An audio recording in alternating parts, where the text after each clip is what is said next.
Olá, tudo bem com você?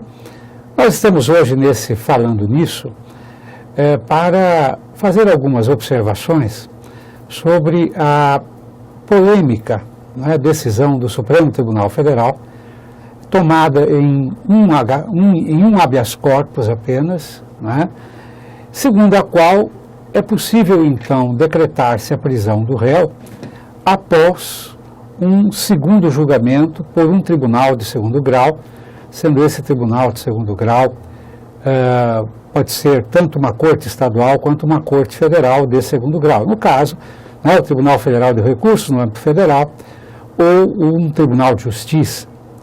Em outras palavras, o que o Supremo disse é que se um réu condenado em primeiro grau vier a ter esta condenação confirmada em segundo grau, por via, óbvio, de conhecimento e decisão em recurso, isso bastará para a expedição do mandado de prisão e, portanto, bastará a decretação da prisão e, obviamente, a expedição do respectivo mandado. Naturalmente, estamos falando, no caso da hipótese aberta pelo Supremo Tribunal Federal da chamada execução provisória de sentença, porque desde então, uma vez condenado o réu em segundo grau, embora ainda sejam possíveis os recursos excepcionais, isto é, o recurso especial e o recurso extraordinário, e mesmo diante da interposição de um desses dois recursos, será possível que o réu seja encarcerado desde logo e inicie provisoriamente aquilo que seria o cumprimento da sentença, muito embora esta prisão seja uma prisão que poderia, em tese ao menos, ser qualificada como uma prisão provisória enquanto não se obtiver a decisão final. É claro que tudo isto é uma forma de se tratar a questão, mas em realidade, se o réu pode ser preso após a decisão de segundo grau, ele já está provisoriamente, claro, cumprindo aquela sentença condenatória. Essa decisão tornou-se uma decisão polêmica e desde ontem vem movimentando o debate jurídico nas redes sociais, nos organismos especializados da mídia. Por quê? Por que razão essa questão, que é tratada inclusive jornalisticamente como uma matéria excepcional, por que isto tem acontecido? Bom, isso tem acontecido em razão do seguinte. Você veja aí, por favor, o artigo 5º da Constituição Federal, inciso 52. O artigo 5º, inciso 52 da Constituição Federal, diz que ninguém será considerado culpado até o trânsito em julgado da sentença penal condenatória. Esta disposição constitucional, claro, é uma garantia a um direito fundamental, que é o direito fundamental de liberdade, inclusive porque é o direito mais afetado em decisões criminais, que possam, obviamente, envolver prisão. Essa garantia, portanto, sempre foi entendida pelo Supremo Tribunal Federal, desde que o primeiro caso chegou a seu conhecimento, sempre foi entendida como uma garantia intransponível, de tal sorte que o mandado de prisão só poderia ser expedido mesmo após o trânsito em julgado de uma dada sentença penal condenatória. Então, o conceito a ser analisado, para que você compreenda bem a matéria, é o seguinte, é o conceito de trânsito em julgado. Quando é que há o trânsito em julgado de uma sentença penal condenatória? Quando a respeito dela não couber nenhum recurso, isto é, nenhum recurso ordinário, como, por exemplo, uma apelação a um tribunal, a uma corte superior, ou nenhum recurso extraordinário, excepcional, como podem ser, por exemplo, o recurso especial endereçado ao STJ e o recurso extraordinário endereçado ao Supremo Tribunal Federal. Logo, apenas quando não couber mais qualquer possibilidade de um desses variados recursos, é que uma sentença penal considerar-se-á, né, transitada em julgado, ou poderá ser considerada como transitada em julgado. Tá claro? Então, o Supremo entendia até anteontem, que a expedição do mandado de prisão, no caso de uma sentença condenatória, só poderia, vir após o esgotamento de todas as vias recursais, inclusive as extraordinárias, isto é, inclusive o recurso especial e o recurso extraordinário. O que é que mudou na decisão, mais recente e polêmica do Supremo Tribunal Federal? Mudou o fato de que o Supremo deu a esse dispositivo da Constituição, ao artigo 5º, inciso 52, um outro entendimento. Isto é, o Supremo Tribunal Federal disse, olha, o trânsito em julgado de uma decisão, tal como fala, etc., é necessário, naturalmente, para que alguém seja reconhecido como culpado. Mas, a existência de recurso especial ou recurso extraordinário não impedem que já no segundo julgamento do caso, em grau de recurso comum, recurso ordinário, por exemplo, uma apelação criminal, já a partir do julgamento deste recurso, havendo sentença condenatória, a decisão sendo condenatória, já será possível expedir o mandado de prisão.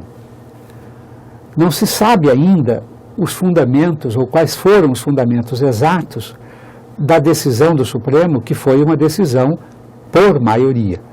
Alguns ministros, pretenderam manter aquela velha orientação, como é o caso do ministro Celso de Mello, do ministro Marco Aurélio, etc. Mas o que aconteceu é que a maioria venceu, e venceu 4 ministros que ficaram a tentar manter o entendimento anterior. Celso de Mello, Marco Aurélio, Rosa Weber e Lewandowski, se a memória não me trai. Os demais, os demais ministros alinharam-se nesse entendimento. Como consequência, então, se uma pessoa é levada a juízo criminal, obtém uma sentença condenatória por um juiz comum inicial, e depois esta sentença é mantida por um tribunal superior, um tribunal de justiça nos estados, ou um tribunal federal de recursos, isto bastará para a expedição do mandado de prisão. Claro que este réu poderá ainda recorrer ao STJ e ao STF, é bem verdade, mas poderá fazê-lo já preso, se assim a Corte Superior determinar, a Corte encarregada do julgamento do recurso. Então, esta é a ideia. Muito bem, o que acontece então? Acontece que o Supremo deu outro entendimento ao ao artigo 5º, inciso 52, foi isso que o Supremo fez. Como classificar isto?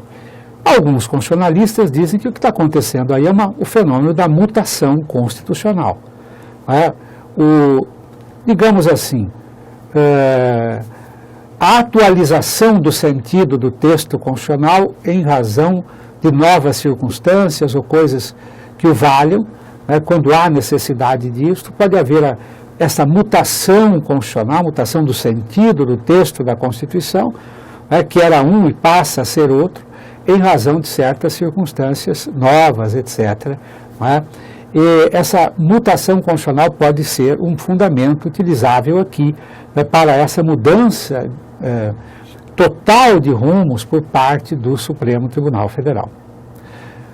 Agora, onde está a polêmica?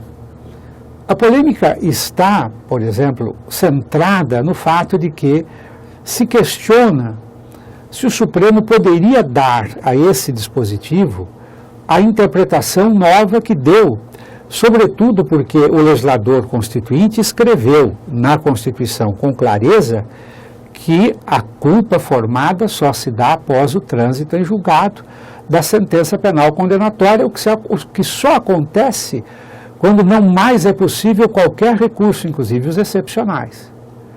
Se o texto é nesse sentido, e ele é claro, ele para a Ordem dos Advogados do Brasil, para os integrantes do IBCCRIM, para os que, por exemplo, estão no âmbito da Defensoria Pública, para grandes advogados como Toron, e outros tantos criminalistas,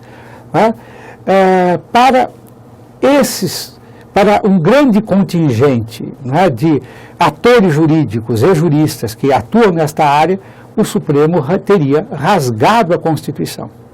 Porque a expressão literal do texto não permitiria que o Supremo avançasse para um entendimento distinto daquele que era o seu entendimento anterior.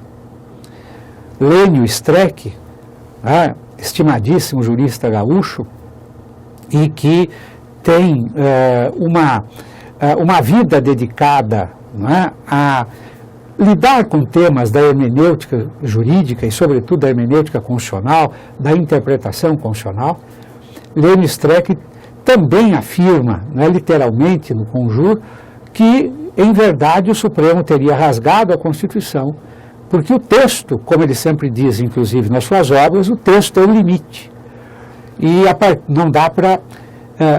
o texto não permite invencionices, ele permite certa flexibilização, com boa fundamentação, mas não invencionices. Por outro lado, a comunidade jurídica também tem uma parcela de atores não menos importantes, como, por exemplo, o professor Oscar Vilhena, diretor da Faculdade de Direito da Fundação Getúlio Vargas, em São Paulo, jurista proeminente, constitucionalista, e outros tantos atores, como órgãos do Ministério Público, etc., referendam essa decisão do Supremo, isto é, dão suporte a ela, dizendo que o Supremo acertou ao alterar aquela rota de entendimento que ele vinha mantendo até quinta-feira passada. Então, em verdade, a comunidade jurídica acaba por estar dividida, porque, em realidade, os ministérios públicos, parte do judiciário e atores não menos importantes estão a dizer, olha, o Supremo acertou, porque essa decisão vai permitir, evidentemente, que em muitos casos, o réu que mereça já possa estar preso desde a decisão de segundo grau, sem, evidentemente, a necessidade de se aguardar por longo período a decisão final, por exemplo, da Suprema Corte. Quem está com a razão? Qual dos dois lados estaria com a razão? É difícil afirmar com precisão, porque sempre que se trata de interpretação, de matéria jurídica desse nível, em que está envolvida, por exemplo, um direito essencialíssimo, como é o direito de liberdade, o elemento ideológico está sempre presente, e falo de ideologia como um modo particular de enxergar o mundo. Eu acho, claramente, na hipótese, que o Supremo acerta ao tomar essa decisão. E acerta porque, evidentemente, nenhum direito fundamental, nem mesmo de liberdade, tem características de direito absoluto. O texto constitucional, claro, é uma amarra. Ele é um muro, uma barreira importante.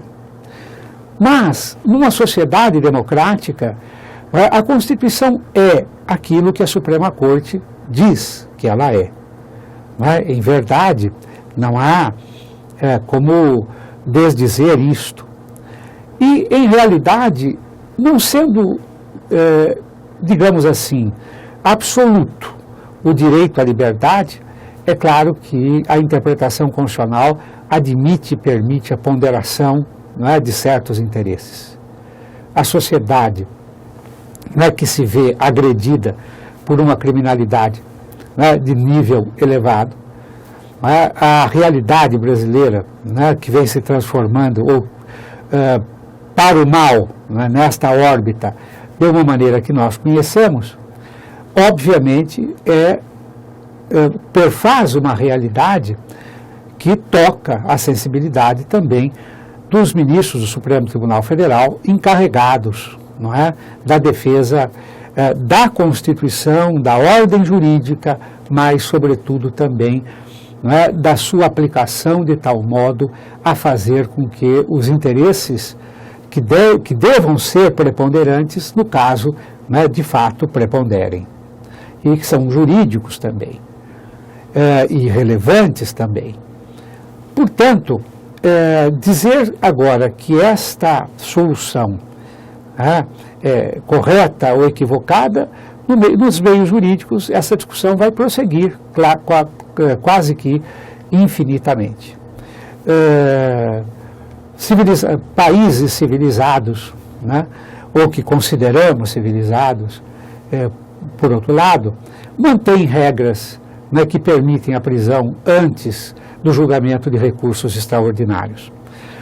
Um bom texto, né, que se pode colher, por exemplo, na internet, é do professor Eugênio Pacelli, não é, eminente processualista, que faz, digamos assim, sem paixões, né, uma análise acerca da questão, e ali há referências claras a outros países que se valem, aliás, do expediente da permissão da prisão antes do julgamento final, né, de todos os recursos, como é o caso de Portugal, muito embora o professor Pacelli, né, nos advirta de que lá em Portugal, né, o trânsito em julgado se dá antes dos recursos excepcionais e não depois. Então, Portugal tem uma realidade jurídica um tanto diferente, porque lá os recursos excepcionais, né, cabem após o trânsito em julgado da sentença condenatória.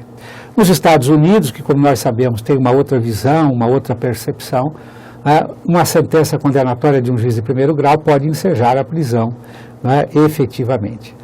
Mas o fato é que o Supremo Tribunal Federal decide, né, uma questão tentando enfrentar, né, o problema da aplicação da lei penal e que é parte, né, para o sistema jurídico da solução de questões relevantes, né, de um Brasil atual, de um Brasil de hoje, e não sei se pode recriminá-lo por isto, já que, né, como eu disse antes, nenhum direito, né, é absoluto, e como disse o professor Oscar Vilhena, isso não abala, né, a questão da democracia.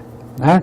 A decisão do Supremo realmente não abala, né, a democracia, o Estado democrático brasileiro continua em pé, essa é uma decisão judicial. Vale lembrar, todavia, né, que essa decisão não houve repercussão geral, foi uma decisão em um HC.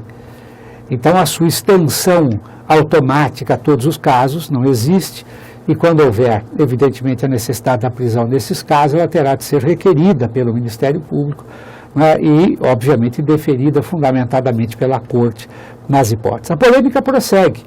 Vejam que o ministro Marco Aurélio, o ministro Celso de Mello vão hoje à mídia, né, ou pelo menos entrevistados, dão a sua opinião e dizem que o Estado Democrático de Direito morreu, né, que a maioria do Supremo tomou uma rota equivocada, né. De outro lado, o ministro Gilmar Mendes e outros ministros, né, ministro Fachin, ministro Thiori, Zavascki, etc., entendem que tomaram o caminho correto. Nós ainda não sabemos com exatidão a fundamentação.